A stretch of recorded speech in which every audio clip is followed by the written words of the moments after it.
Audio 4 पुस्तक का नाम युग गीता भाग 1। लेखक श्रद्धेय डॉक्टर प्रणव पांडे। गीता प्रथम अध्याय अर्जुन विषाद योग। प्रथम अध्याय की विशेषता है कि सेनाओं के योद्धाओं के परिचय के साथ ही उनकी मन स्थिति का भलीभांति विश्लेषण किया गया है। इसी के पश्चात अर्जुन भगवान श्री कृष्ण से, जो उनके सारथी बने हैं, कहता है, हे भगवान, मुझे दोनों सेनाओं के मध्य ले चलिए। 21वां श्लोक। ताकि जबकि मैं युद्ध क्षेत्र में डटे हुए युद्ध के अभिलाषी इन विपक्षी योद्धाओं को भली प्रकार देख लूं कि इस युद्ध रूप व्यापार में मुझे किन किन के साथ युद्ध करना योग्य है, तब तक उसे खड़ा ही रखिए।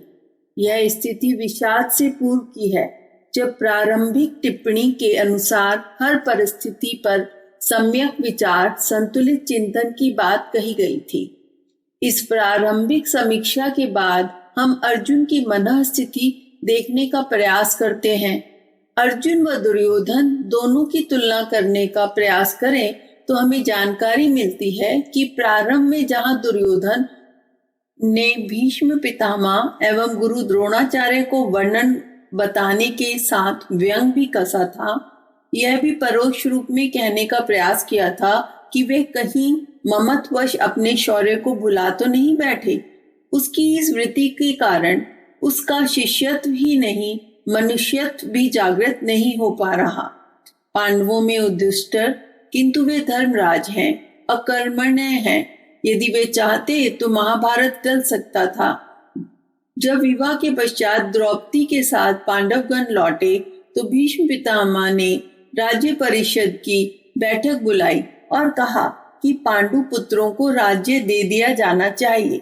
भीष्म के वाक्यों को कोई नकार नहीं सकता था, न चुनौती दे सकता था। जब किसी भी तरफ से विरोध नहीं आ रहा था, तब युधिष्ठिर बीच में खड़े हो गए और कहने लगे कि आधे राज्य का अधिकार तो धृतराष्ट्र पुत्रों को भी है।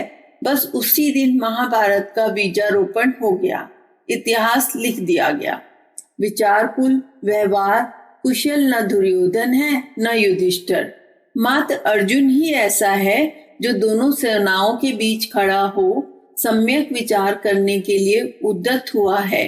देखा जाए तो यह सब भगवान की योजना के अनुसार ही है। उनकी इच्छा के बिना पत्ता भी नहीं हिल सकता। यही कारण है कि उन्होंने अर्जुन को उनके सगे संबंधियों के सामने लाकर खड़ा कर दिया, उन्हीं के समक्ष जिन्हें दुर्योधन अभी कुछ क्षणों पूर्व ही व्यंग मिश्रित वाणी में बहुत कुछ सुना चुका है। सारथी योगी राज श्री कृष्ण ने जो ही रथ लाकर खड़ा किया तो सामने थे भीष्म पितामह एवं द्रोणाचार्य। भीष्म को देखते ही अर्जुन को अपना बचपन याद आ गया। वे उनके पितामह थे। कभी वे कह उठते थे कि पिताजी। जो भीष्म कहते हैं, मैं तेरे पिता का पिता हूँ, तेरा बाबा हूँ, तब अर्जुन उन्हें पितामह बाबा कहने लगे थे। ऐसा प्यार करने वाले, ममता लुटाने वाले बाबा की गोद में बैठने, उनकी दाढ़ी से खेलने का सौभाग्य मिला था अर्जुन को। हिमालय की तरह ऊंचे व्यक्तित्व वाले भीष्म ने पांडवों और कौरवों को मिलाने के लिए सब कुछ कुर्बान कर दिया। सारा जीवन संघर्ष में लग गया। उन्हीं के अपना ममत से भाव विभोर अर्जुन को यादें रुलाने लगी। जब यादें हमें रुलाने लगे, हमें बारंबार आत्मचिंतन को विवश कर दें। मानना चाहिए कि यह हमारे कषाय कलमशों के शोधन की घड़ी है। हम जब कभी भी परम पूज्य गुरुदेव, परम वंदनीय माता जी के निर्देशों का स्मरण करते हैं तो उनके अपनत्व ममत्व को याद कर कभी हमारा मन रोने को कहता है क्या? यदि हाँ, तो यह एक शुभ चिन्ह है। यदि वही स्मरण कर हम अपना सतत परिशोधन करते रहें तो गीता का यह उपदेश सार्थक हो सकता है। शिष्यत्व के जागरण के लिए इस स्थिति में जाना बड़ा अनिवार्य है। अर्जुन ने सोचा कि मैं किन से लड़ रहा हूँ? यही बाबा जिनकी गोद में मैं खेला था, यही गुरुदेव जिनने एकलव्य का अंगूठा लेकर सर्वश्रेष्ठ धनुर्धर मुझे बनाया। इतना सब सोचकर ही उसके मन में गहरा विषाद पैदा होता है। एडविन एर्नाल्ड की एक पुस्तक लिखी है, लाइट ऑफ एशिया, जिसमें गौतम बुद्ध के सिद्धार्थ से बुद्ध बनने का पूरा विवरण है। सिद्धार्थ मरे हुए व्यक्ति के साथ चलने वाले लोगों को पहली बार देखते हैं तो पूछते हैं कि ये क्यों रो रहे हैं। तब सारथी जवाब देता है कि यादें ही रुलाती हैं। इस मृत व्यक्ति से जुड़ी स्मृतियां याद याद कर रोना आ रहा है सभी को। तब सिद्धार्थ कहते हैं कि ऐसी यादों को साथ रख रोते हुए जीवन काटने से क्या लाभ। क्या किसी ने जीवन मुक्ति, बंधन मुक्ति की बात नहीं सोची? बस यहीं से उनका आत्मबोध जागृत हो जाता है, वह उनका रूपांतरण हो जाता है। अर्जुन भी यादों में डूबा रण क्षेत्र में दोनों सेनाओं के बीच खड़ा भीष्म पितामह के स्नेह, द्रोणाचार्य के शिक्षण, उनकी कुर्बानी के बारे में सोच रहा है। ये वही द्रोण हैं जिनने पुत्र अश्वत्थामा को ब्रह्मास्त्र दिलवाकर मानस पुत्र अर्जुन को धनुर्विद्या में पारंगत कर ब्रह्मास्त्र की सिद्धि प्रदान की। भीष्म जो जीवन भर अविवाहित रहे, कठोर संयम का पालन जिनने किया, मात्र पांडुपुत्रों को स्नेह संरक्षण देते रहे, बार बार अर्जुन के स्मृति पटल पर जाते हैं और वह व्यथित हो उठता है। गीता के 27वें श्लोक के उत्तरार्ध 28वें व 29वें में वह वर्णन है।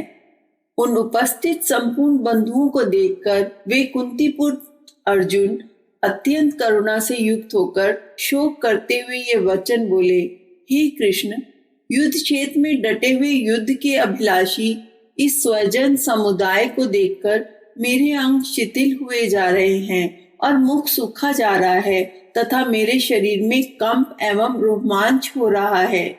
विषादग्रस्त होकर, विकल होकर अर्जुन के मुख से ये वचन निकले हैं। अगर अर्जुन विकल नहीं होता तो नर पिशाच की श्रेणी में आता, निष्ठुर और निर्दयी कहलाता। वे नर मानव है, देव मानव बनना चाहता है। अर्जुन विचारवान है एवं निर्विचार स्थिति में जाने से पूर्व की स्थिति से गुजर रहा है। विचारहीन मानव ही कभी अपने जीवन के उद्देश्य के बारे में सोच नहीं पाते, किंतु अर्जुन तो इन सब स्थितियों से परे है, अतः उसका विषादग्रस्त होना स्वाभाविक है। अगले श्लोक में अर्जुन अपनी स्थिति का और आगे वर्णन करते हुए कहता है कि हे केशव, मेरे हाथ से गांडीव धनुष गिर रहा है और त्वचा भी बहुत जल रही है तथा मेरा मन भ्रमित सा हो रहा है, इसलिए मैं खड़ा रहने को भी समर्थ नहीं हूँ। मैं लक्षणों को भी विपरीत ही देख रहा हूँ और युद्ध में स्वजनन समुदाय को मारकर कल्याण भी नहीं देखता। ना तो मैं विजय चाहता हूँ और न राज्य तथा सुखों को ही। हमें ऐसे राज्य से क्या प्रयोजन है, ऐसे भोगों से व जीवन से भी क्या लाभ है। मनोविज्ञान की कसौटी पे कसते हैं तो अर्जुन की यह स्थिति बड़ी विलक्षण लगती है। बार बार कौरवों की मार खाकर, धर्मराज युधिष्ठिर की नीति के कारण, पीछे हटते रहने के कारण अर्जुन युद्ध आरंभ करने से पूर्व तक तो पूरे पराक्रमी भाव से बात करता दिखाई देता है, किंतु स्वजनों को सामने देखते ही वह व्याकुल हो उठता है, इसलिए वह स्वधर्म को भूलकर विलाप करने लगता है। ऐसी स्थिति हम सबके जीवन में भी आती है। गुरु सत्ता हमें बार बार प्रतिकूलताएं सामने खड़ी कर उनका महाभारत रच स्वधर्म की याद दिलाती रहती हैं, किंतु हम सोचते हैं कि हम लोक सेवा करने आए थे, यह हमें क्या करना पड़ रहा है। जगह जगह विरोध सहना पड़ रहा है। यही तो महाभारत है एवं इसमें हमें किसी भी स्थिति में पीछे नहीं हटना चाहिए। परम पूज्य गुरुदेव के लेखन में अर्जुन को हम एक आदर्श के रूप में, एक कार्यकर्ता लोक सेवी के रूप में देखते हैं। उनने स्थान स्थान पर अर्जुन को एक पात्र बनाकर हम सबको लक्ष्य करके लिखा है। प्रज्ञा अभियान जो आज समाचार पत्र के रूप में निकलता है, मासिक पत्रिका के रूप में 1980 81 में प्रकाशित हुआ करता था। उसका अक्टूबर-नवंबर 1981 एक संयुक्तांक के रूप में प्रकाशित हुआ। उसमें गुरुदेव ने लिखा है, गीता का अर्जुन कृष्ण संवाद द्वापर में हुआ था, पर परिस्थितियों को देखते हुए वे आज के लिए भी उतना ही उपयुक्त है जितना उन दिनों कारगर सिद्ध हुआ था। परिस्थितियां आज भी उतनी ही विकट है जितनी कि उन दिनों थी। भगवान सामंती अनाचार से अस्त व्यस्त भारतीय समाज को न केवल एक केंद्रीय सत्ता के अंतर्गत लाना चाहते थे, वरन भारत को महाभारत विशाल भारत बनाना चाहते थे। इस प्रयोजन के लिए उनने धर्म क्षेत्र कुरुक्षेत्र में न केवल युद्ध रचाया, वरन विचार विनिमय के द्वारा रचनात्मक निर्णय के लिए एक विशाल महाभारत रूपी राजसूय यज्ञ का प्रबंध भी किया। इस प्रयोजन के लिए भगवान को एक समर्थ सहयोगी की आवश्यकता थी, इसलिए उन्हें एक पात्र उचित दिखा, वह था अर्जुन। अर्जुन ना तो परामर्श के साथ समाहित दूरगामी श्रेय सत्य परिणाम को समझ पा रहा था और न उसके साथ जुड़ी सघन आत्मीय जन्य उपलब्धियों की परिकल्पना कर पा रहा था। संकीर्ण सीमा बंधन ही उसके मन मस्तिष्क पर छाए हुए थे, इसलिए वह निजी एवं तत्कालिक लाभ हानि का लेखा जोखा सामने रखकर उस महान जिम्मेदारी से इनकार कर रहा था जिसमें तात्कालिक लाभ कम तथा संगित प्रतीत हो रहा था। जिंदगी के दिन गुजारने के लिए उसे किसी प्रकार पेट भर लेने की बात के अलावा और कुछ दिखाई नहीं पड़ रहा था। भगवान ने अर्जुन के मन की दुर्बलता को समझा और उसके तर्कों को आदर्शवादी प्रतिपादनों के सहारे काटा। अर्जुन का विषादग्रस्त मन स्थिति परिचायक है कि एक ऐसे व्यक्ति की जिसके अंदर का शिष्यत्व प्रकट नहीं हो पाया, क्योंकि श्री कृष्ण गुरु रूप में उसे कभी नजर नहीं आए। नजदीक होना ही नहीं, गुरु की गुरुता को समझकर अपने अंदर की जड़ता को तोड़ना भी बड़ा जरूरी है। विषाद मन की जड़ता को तोड़ता है, जन्म जन्मांतरों के कुसंस्कारों को रगड़कर धोता है। श्री अरविंद ने लिखा भी है कि कभी कभी जीवात्मा स्वयं को जागरण की स्थिति में लाने के लिए विषाद की स्थिति में लाती है। संभव है यही स्थिति अर्जुन के लिए पैदा की गई थी। हम सब के अंदर भी कभी यह स्थिति पैदा हो जाती है कि यह हम सब क्या करें। क्रांति का कार्य करना है तो उसमें हम क्यों सीधे मोर्चे पर लगे। हम ये नहीं समझ पाते कि हम निमित्त मात्र हैं एवं जो भी कार्य होना है उसे करने में हम मात्र युग धर्म ही निभाएंगे। अर्जुन की तरह यदि हमारे अंदर की जड़ता को भी तोड़ा जा सके विषाद के द्वारा, आत्म संताप के द्वारा, तो हमारे अंदर का सच्चा शिष्य उभर कर आगे आ सकता है। मेडिकल साइंस भी यही कहती है कि कभी कभी रो लेना अच्छा है। अपनी आत्महीनता दीनता पर सोच लेना, कुछ विचार कर लेना ज्यादा अच्छा है। परंतु यदि यह प्रक्रिया भावोद्वेग से बने, हमें सुपात्र बनाकर प्रसन्न मन स्थिति में बैठे गुरु से विषादग्रस्त हम शिष्यों को मिला दे तो ही सार्थक है। विषाद की हमारी मन स्थिति में ही प्रसन्न मन स्थिति में बैठा गुरु सुनता है। अर्जुन यहाँ प्रथम अध्याय में 33वें श्लोक से 46वें श्लोक तक एक ही बात कह रहा है। हमें ऐसे राज्य से क्या लेना देना, ऐसे भोगों से हमें क्या मतलब और जीवन जीने से भी लाभ क्या है। खुद ही तर्क दे रहा है अपनी विषादग्रस्त स्थिति का। श्री कृष्ण को कुछ भी बोलने का मौका नहीं दे रहा है। यह भी कहता है कि त्रैलोक्य का सुख भी मिल जाए तो मैं इन्हें मारना नहीं चाहता।